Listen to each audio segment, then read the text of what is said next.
How's it going, everyone? Doc here with Eyes Wide Shot Gaming, and today we're going to discuss the First Descendant and its over-sexualization of the female characters. If you enjoyed this video and want to see more content covering the First Descendant as well as many other games, subscribe today and join us on our endeavor to reach 1,000 subscribers. Before we dive into the video itself, let's take a look at the most recent trailer we had for the First Descendant.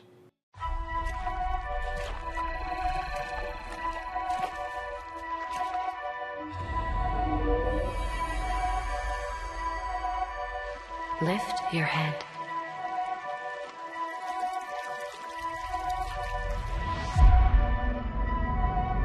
Now open your eyes, slowly.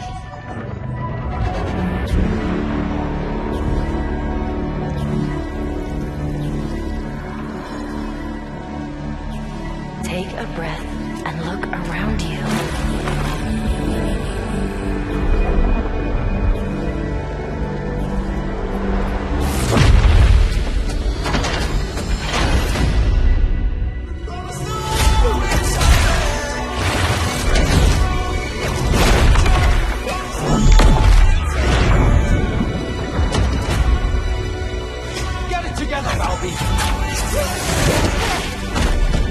Fate always tests us.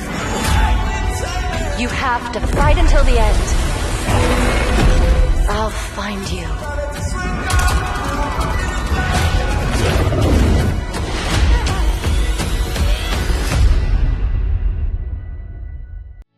Amazing and beautifully made. Granted, most of it is not actual gameplay, but the concept of characters, their abilities, and story of them fighting for the greater good against the Vulgus has set this game up on a plateau within just the 2 betas that we have gotten. It has been something in the range of 8 months since we had the last open beta of the First Descendant, and as much as I know many people are yearning for a comeback, we should first go over the over-sexualization of its characters and why it might not be suitable for everyone. We all know that over the years, many companies have managed to create and introduce characters that are exposed in the way they dress. But it seems to me that this game has managed to implement a new level of that aspect to the female characters. Now, by no means am I saying that the First Descendant won't be a revolutionary game that truly sets a standard in co-op shooter-looter. All I'm saying is that perhaps we should change the narrative from having the female characters go from eye candy to a more real level of appreciation.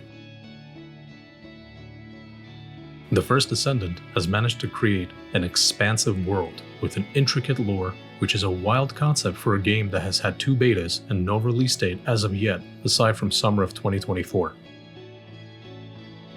But in that process has fallen victim to the same thing so many games across so many genres fall into, and that being giving male characters thick, giant armor with a helmet to match, while the female characters get a metal bikini and a tiara.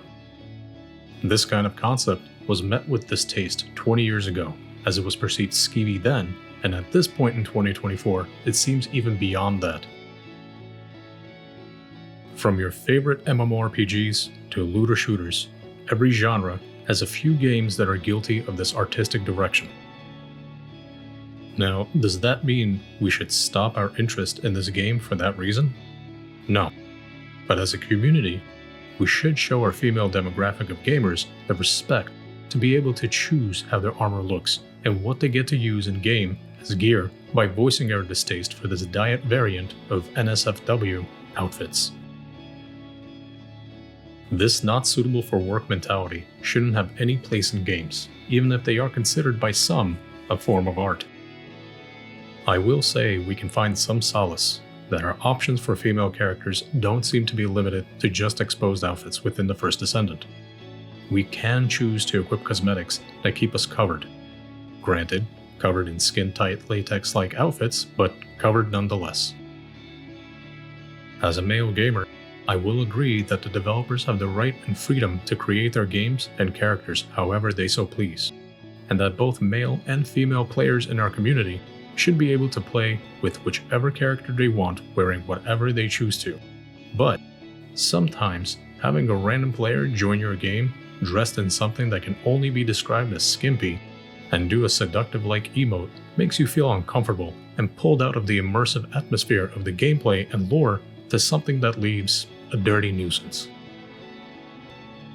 Yes, there is absolutely a huge demographic of players who will disagree with me and tell me either to just not play the game or play privately so I don't see other players. But I see this as an occlusion of player base, making us have a dividing fissure between those who enjoy this aspect of games and those who are playing for other reasons. At the end of the day, I'll still play the First Descendant, as it had an amazing beta, as well as a fantastic developing team that listened to their community. But I for one wanted to voice my opinion on what we could do to help make a relatively large part of our community feel more welcome and comfortable. I see this kind of change benefiting parents to help them see and make better choices when purchasing video games for their children, as well as inform people to what's within the game, giving them the option of choice. Again, this is all just a matter of opinion, and by no means a jab of any kind at the First Descendant, their future player base, or their developing team. As always, thank you for watching, thank you for listening, and until next time, so long.